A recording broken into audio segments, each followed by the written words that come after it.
Sudah tak peduli dan tak takut pada Ferdy Sambo. Bribka RR dan Baradae bongkar kejadian asli pembunuhan Brigadir J. Adegan ini orang belum tahu. Namun sebelum kita lanjut, jangan lupa like dan subscribe agar kami dapat menyajikan berita-berita terupdate setiap harinya. Sudah tak peduli dan tak takut pada Ferdy Sambo. Bribka RR dan Baradae bongkar kejadian asli pembunuhan Brigadir J. Adegan ini orang belum tahu. Kasus pembunuhan Brigadir Nofriansyah Yosua Huta Barat perlahan mulai ada pencerahan.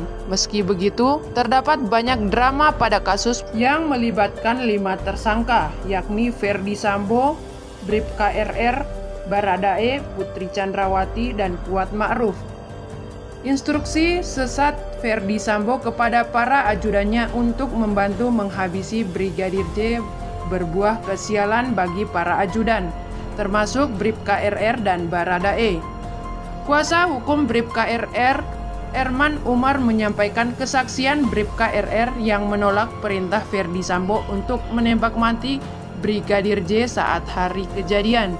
Adapun Bribka RR lebih dulu dipanggil oleh Ferdy Sambo untuk menanyakan tentang apa yang terjadi kepada Putri Chandrawati di Magelang. Erman Umar mengatakan, saat itu Bribka RR mengaku tidak mengetahui apa-apa yang terjadi antara Putri Chandrawati dan Brigadir J. Lebih lanjut, Bribka RR mengaku saat ditanyai oleh Ferdy Sambo, saat itu Putri Chandrawati ada di dalam ruangan yang sama. Ia menjelaskan saat itu Putri Chandrawati mengaku dilecehkan oleh Brigadir J. Saat dipanggil, Bribka RR ditanyai kesanggupannya untuk menembak Brigadir J. Namun ia menolak lantaran tak kuat mental dan justru dia diminta memanggil Baradae. Tak hanya itu, Bribka RR juga mengaku melihat Ferdy Sambo sempat menangis sebelum melakukan pembunuhan kepada Brigadir J. Ketika ditanya lebih lanjut, Bribka RR mengaku tidak mengetahui alasan pastinya.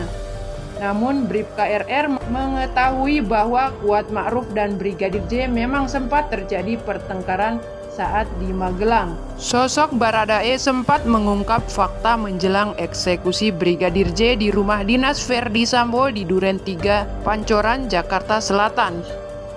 Melalui kuasa hukumnya, Baradae mengaku telah mengetahui rencana penembakan Brigadir J sejak di rumah Ferdy Sambo, Jalan Saguling 3, Jakarta Selatan. Kuasa hukum Baradae, Roni Talapesi, mengungkapkan fakta terbaru terkait kliennya tersebut. Diketahui Baradae mengaku sampai berdoa setelah mendapat perintah Irjen Ferdy Sambo untuk membunuh Brigadir J. Roni mengatakan bahwa kliennya telah mengetahui rencana penembakan Brigadir J sejak di rumah Ferdy Sambo, Jalan Saguling 3, Jakarta Selatan. Dalam keterangan Roni, Baradae mengaku pergi ke toilet dan berdoa sebelum berangkat ke rumah dinas Ferdy Sambo, Duren 3 yang kini menjadi tempat kejadian perkara. Baradae dipanggil ke lantai 3 oleh Bribka RR. Itu kemudian disuruh menembak Brigadir J. Roni Talapesi juga menampik dugaan terkait berita Baradae menghubungi seseorang sebelum ke TKP.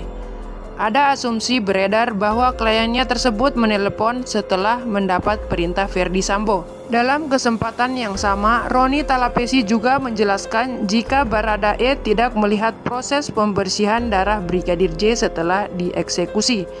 Roni mengatakan setelah menembak dan mengeksekusi Brigadir J, Baradae langsung menjauh dari tempat kejadian perkara. Klien saya enggak lihat pembersihan darah, kata Roni seusai dihubungi. Adapun proses pembersihan darah itu diduga dilakukan salah satu asisten rumah tangga atas perintah Irjen Ferdy Sambo. Roni mengatakan Baradae sempat terkejut setelah mengetahui Brigadir J tewas.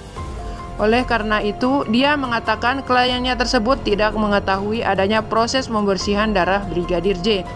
Dilansir dari channel YouTube Viva, Wakil Ketua Lembaga Perlindungan Saksi dan Korban, Susila Ningtyas Rabu 31 Agustus 2022 mengungkap fakta peran Baradae dilakukan oleh pemeran pengganti.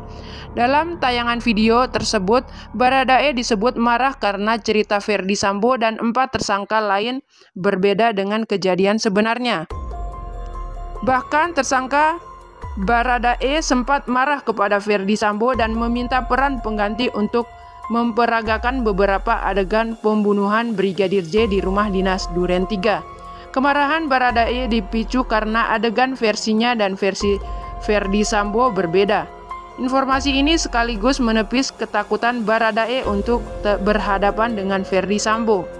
Sebagaimana yang disampaikan oleh pengacara Roni Talapesi yang memastikan kliennya Baradae tidak gentar untuk berkata jujur. Tayangan video YouTube tersebut juga menjelaskan bahwa Wakil Ketua LPSK Susila Ningtyas pada Rabu 31 Agustus 2022 lalu menjelaskan bahwa amarah Baradae dalam rekonstruksi di rumah pribadi di Magelang dan rumah dinas karena para tersangka lain juga melakukan adegan yang tidak sesuai dengan kejadian yang sebenarnya terjadi. Akibatnya Baradae enggan memperagakan beberapa adegan dan digantikan dengan orang lain.